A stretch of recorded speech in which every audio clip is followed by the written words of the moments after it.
दोस्तों, कल्पना चावला को कौन नहीं जानता। कल्पना चावला अंतरिक्ष में जाने वाली पहली भारतीय महिला थी। आपको बता दें, कल्पना चावला अपने पूरे जीवन काल में 2 बार अंतरिक्ष यात्रा कर चुके थे। अंतरिक्ष में कल्पना ने 31 दिन 14 घंटे और 54 मिनट का समय बिताया था। लेकिन सबसे दुखद ये रहा कि फरवरी 2003 में स्पेस से वापस लौटते समय उनके स्पेस शटल के साथ एक हादसा हो गया और इस हादसे में कल्पना चावला की दर्दनाक मौत हो गई।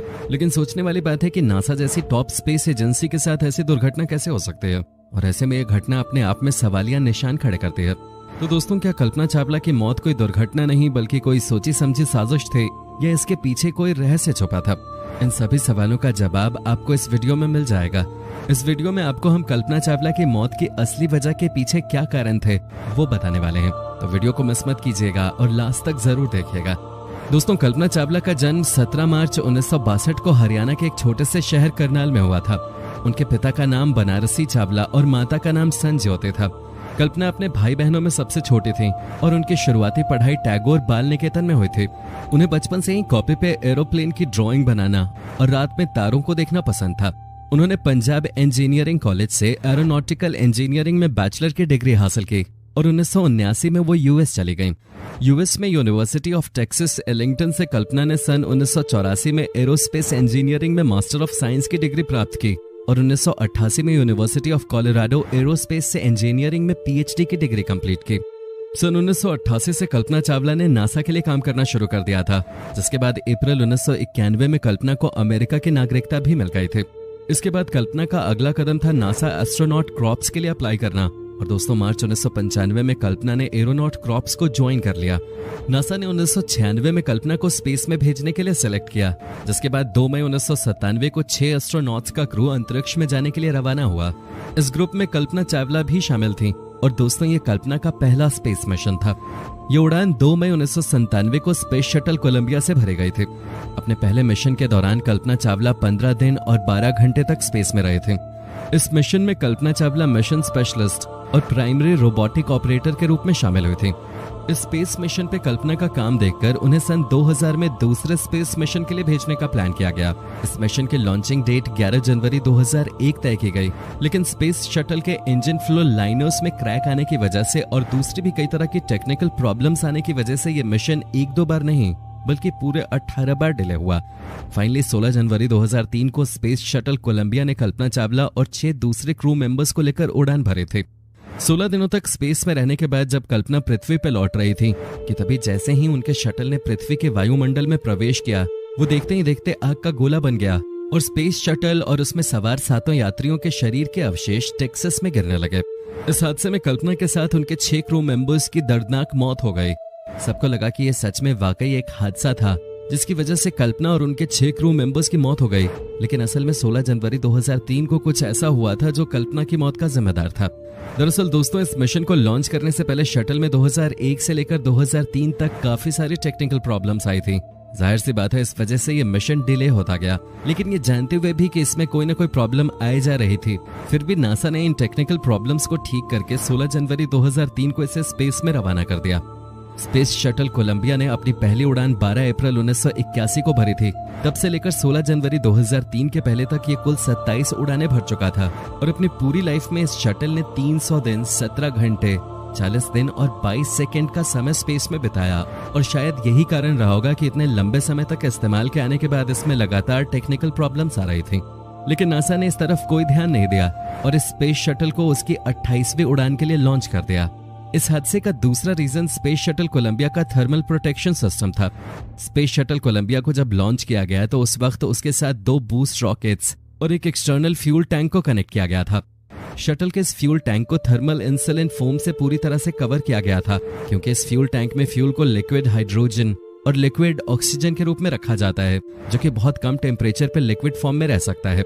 इसलिए जरूरी हो जाता है कि फ्यूल टैंक के अंदर ही हीट ट्रांसफर को रोका जा सके, और इसी वजह से पूरे फ्यूल टैंक को थर्मल इंसुलिन फोम से कवर किया जाता है। इसके अलावा स्पेस शटल पे भी थर्मल प्रोटेक्शन का इस्तेमाल किया जाता है। शटल का थर्मल प्रोटेक्शन सिस्टम या टीपीएस वो बैरियर है जो स्पेस शटल के ऑर्बिटर को पृथ्वी के एटमॉस्फेयर में री एंटर करते समय 1650 डिग्री सेंटीग्रेड तापमान तक हीट से बचाता है। इसके साथ ही साथ ये thermal protection system space shuttle को अंतरिक्ष में हीट और कोल्ड दोनों से बचाता है। टीपीएस पूरे ऑर्बिटर की सतह को कवर करता है। शटल के हर एक पार्ट को पृथ्वी के वातावरण में री एंटर करते समय अलग अलग मात्रा में हीट सहनी पड़ती है और हीट की इसी मात्रा के आधार पर शटल का थर्मल प्रोटेक्शन सिस्टम तैयार किया जाता है। स्पेस शटल के टीपीएस में 7 तरह के मटेरियल को यूज करते हैं जो अलग अलग मात्रा में टेम्परेचर सहन कर सकते हैं। इन 7 मटेरियल में सबसे इम्पोर्टेंट कार्बन पैनल होता है। इनमें एक सबसे इम्पोर्टेंट मटेरियल HRSI या high temperature reusable surface insulin tiles होते हैं। ये टाइल्स स्पेस शटल को 1260 डिग्री सेंटीग्रेड तापमान तक हीट से बचा सकते हैं। इन टाइल्स का इस्तेमाल landing gear doors, external tank और एम्बेलिकल कनेक्शन डोर पे किया जाता है। इन टाइल्स की मोटाई भी शटल के प्रत्येक पार्ट के अकॉर्डिंग और वहां पे पहुंचने वाली हीट के अकॉर्डिंग सेट की जाती है।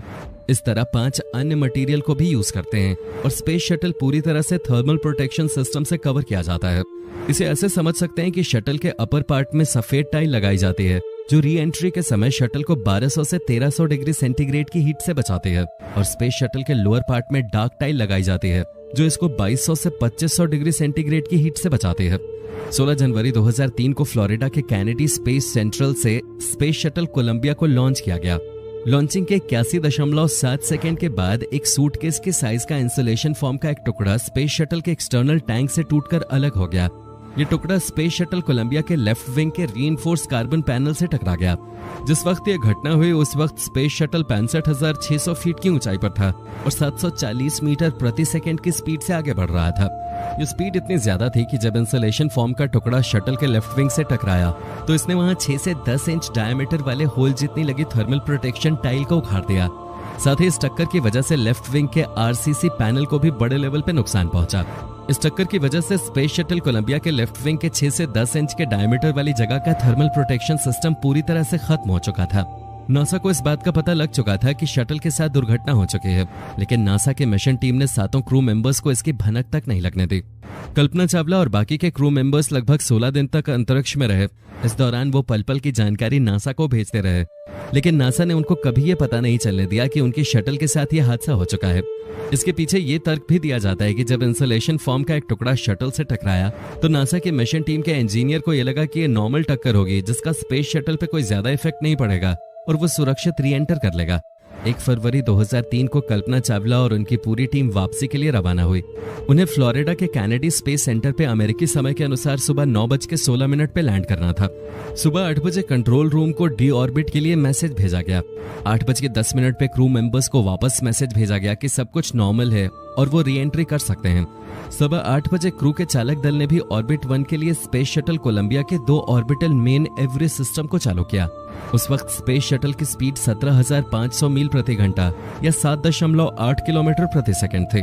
स्पेस शटल कोलंबिया अपने 255वें ऑर्बिट पे था और इंजन को चालू करते ही इसकी स्पीड थोड़ी स्लो भी हो गई थी। ये पृथ्वी के एटमॉस्फेयर में एंट्री कर गया था। सुबह 8:44 पर स्पेस शटल कोलंबिया पृथ्वी से 120 किलोमीटर ऊपर था और बिल्कुल सही हालत में था। इस समय तापमान घर्षण के कारण इसका टेम्परेचर 1317 डिग्री सेंटीग्रेड तक पहुंच गया था। अगले कुछ ही मिनटों में टेम्परेचर सेंसर ने काम करना बंद कर दिया और शटल के लेफ्ट विंग में आग लग गई, जिसके कारण शटल 57 डिग्री के एंगल पे लेफ्ट साइड में झुक गया। धीरे धीरे शटल के लेफ्ट विंग की जगह होल हो गया और एटमॉस्फेरिक गैसेस शटल के अंदर तेजी से घुसने लगी। इसकी वजह से स्पेस शटल के अंदर हवा का दबाव बहुत कम हो गया और शायद उस समय सारे क्रू मेंबर्स बेहोश हो गए थे, क्योंकि सब कुछ इतनी जल्दी हुआ कि उन्हें टाइम ही नहीं मिला कि वो स्पेस सूट के हेलमेट को भी बंद कर सके। दोस्तों, अगर आप इस वीडियो का नेक्स्ट पार्ट देखना चाहते हैं तो नीचे कमेंट करें नेक्स्ट पार्ट, और इस वीडियो को लास्ट तक देखने के लिए आपका बहुत बहुत शुक्रिया।